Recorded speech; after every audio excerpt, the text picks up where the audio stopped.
नमस्कार। आज के इस खास विश्लेषण में हम एक बहुत ही बड़े और अचानक हुए प्रशासनिक बदलाव पर बात करने वाले हैं।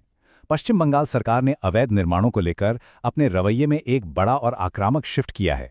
आज हम इसी कदम की गहराई से पड़ताल करेंगे और समझेंगे कि जमीन पर आखिर क्या बदल रहा है और क्यों। तो चलिए बिना किसी देरी के शुरू करते हैं। आज के इस एक्सप्लेनर में हम मुख्य रूप से इन 4 पहलुओं पर गौर करेंगे। सबसे पहले बात करेंगे तिलजला की त्रासदी की, उसके बाद प्रशासन के बुलडोजर रिस्पांस को समझेंगे, फिर हम देखेंगे नई जीरो टॉलरेंस रणनीति को और अंत में जानेंगे कि कैसे नागरिक कानूनी प्रक्रिया या ड्यू प्रोसेस की गुहार लगा रहे हैं। तो चलिए शुरुआत करते हैं अपने पहले भाग से, तिलजला की त्रासदी। कोलकाता का बेहद घनी आबादी वाला तिलजला इलाका इस पूरी कहानी और हालिया प्रशासनिक बदलाव का केंद्र बिंदु है।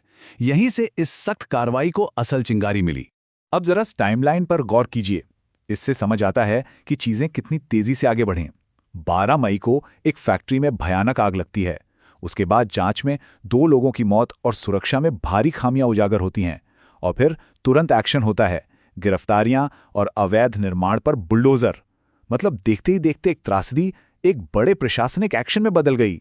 12 मई को तिलजला में जो आग लगी, उसमें बहुत ही दुखद तरीके से 2 लोगों की जान चली गई। जाहिर है इन्हीं 2 मौतों ने अधिकारियों को इस बात के लिए मजबूर किया कि वो तुरंत इस जगह की बहुत ही गहन जांच करें और पता लगाएं कि आखिर सुरक्षा मानकों में इतनी बड़ी चूक हुई कैसे।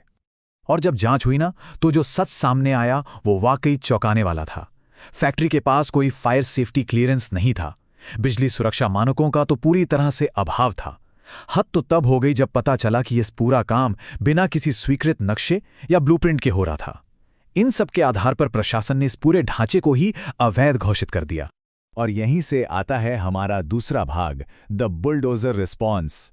इन सनसनीखेज खुलासों के बाद सरकार का जो रिएक्शन था वो बेहद तेज था। आइए समझते हैं कि प्रशासन ने जमीन पर किस तरह का एक्शन लिया। इस घटना के तुरंत बाद प्रशासन ने जवाबदेही तय करने के लिए सबसे पहला बड़ा कदम उठाया, और वो कदम था 2 अहम गिरफ्तारियां। इसमें उस अवैध फैक्ट्री का मालिक भी शामिल था। ये इस बात का एक बहुत ही साफ और कड़ा संकेत था कि अब नियमों की अनदेखी को बिल्कुल भी हल्के में नहीं लिया जाएगा। अब जरा इस प्रशासनिक कार्रवाई के सीक्वेंस को समझिए। ये 3 स्पष्ट चरणों में हुआ। सबसे पहले फैक्ट्री मालिकों की गिरफ्तारी हुई, फिर मौके पर भारी मशीनों यानी बुलडोजर्स की तैनाती की गई, और अंत में उस पूरे के पूरे अवैध ढांचे को ढा दिया गया। ये एक ऐसा विजुअल मैसेज था जो नियम तोड़ने वालों को बहुत ही साफ संदेश देने के लिए उठाया गया था। यहाँ समझने वाली सबसे जरूरी बात यह है कि तिलजला का यह डिमोलिशन सिर्फ एक सजा भर नहीं है। सार्वजनिक रूप से किए जा रहे ये विध्वंस अब अवैध निर्माण के खिलाफ एक बहुत ही कड़े निवारक या कहें डिटरेंट के रूप में इस्तेमाल किए जा रहे हैं। मकसद साफ है, भविष्य में कोई भी अनधिकृत निर्माण करने से पहले 100 बार सोचे। चलिए अब इस मुद्दे के तीसरे और बहुत ही अहम पहलू की तरफ बढ़ते हैं, अ जीरो टॉलरेंस स्ट्रैटेजी। अगर हम तिलजला के मामले से थोड़ा पीछे हटकर बड़ी तस्वीर देखें, तो ये मुख्यमंत्री शुभेंदु अधिकारी के नेतृत्व में अपनाए गए एक बिल्कुल नए और सख्त प्रशासनिक मॉडल का हिस्सा है। तो आखिर इस जीरो टॉलरेंस का मतलब क्या है? इसका सीधा सा मतलब है एक ऐसा प्रशासनिक रवैया जो बिना मंजूरी वाली इमारतों और शहरी विकास के नियमों को ताक पर रखने वालों के खिलाफ एकदम पूर्ण सख्ती दिखाता है। मतलब कोई छूट नहीं, अवैध निर्माणों को अब किसी भी कीमत पर बख्शा नहीं जाएगा। और ये रणनीति कितनी व्यापक है, इसे आप इस तरह से समझ सकते हैं। ये एक मल्टी प्रॉन्ग्ड अप्रोच है। अवैध इमारतों को तो भारी मशीनों से ढाया ही जाएगा, लेकिन इसके साथ ही जो अनधिकृत बिजनेस चल रहे हैं उनकी बिजली और पानी की सप्लाई भी काट दी जाएगी, ताकि जोनिंग कानूनों का पूरी तरह से पालन हो सके। और हाँ, नियम तोड़ने वालों की तत्काल गिरफ्तारी भी होगी, ताकि कानूनी जवाबदेही बनी रहे।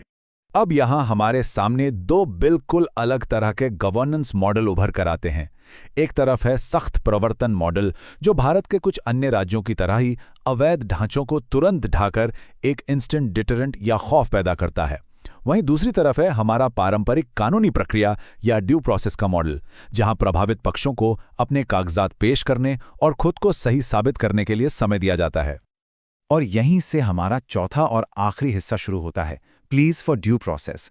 जाहिर है हर नीतिगत बदलाव का जमीन पर रहने वाले लोगों पर एक सीधा असर होता है, और इतनी तेज कार्रवाई के बाद अब ड्यू प्रोसेस यानी उचित कानूनी प्रक्रिया की मांग भी जोर पकड़ने लगी है। जमीन पर प्रभावित लोगों की जो हताशा है वो इस बात से साफ झलकती है। वो कह रहे हैं, हमें खुद को साबित करने का एक मौका तो दें। अगर हम गलत है तो आप बिल्कुल कार्रवाई करें, लेकिन कम से कम हमें अपना पक्ष रखने का थोड़ा समय तो चाहिए।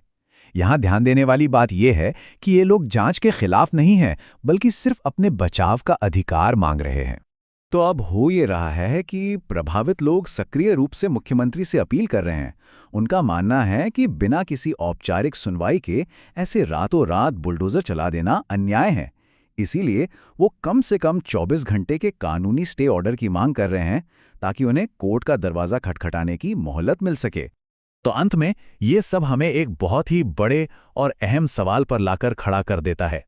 स्थानीय प्रशासन इस तेज निवारक कार्रवाई की जरूरत को एक उचित कानूनी ढांचे और लोगों के अपील करने के अधिकार के साथ कैसे संतुलित कर सकता है? क्या सख्त कार्रवाई और ड्यू प्रोसेस एक साथ चल सकते हैं?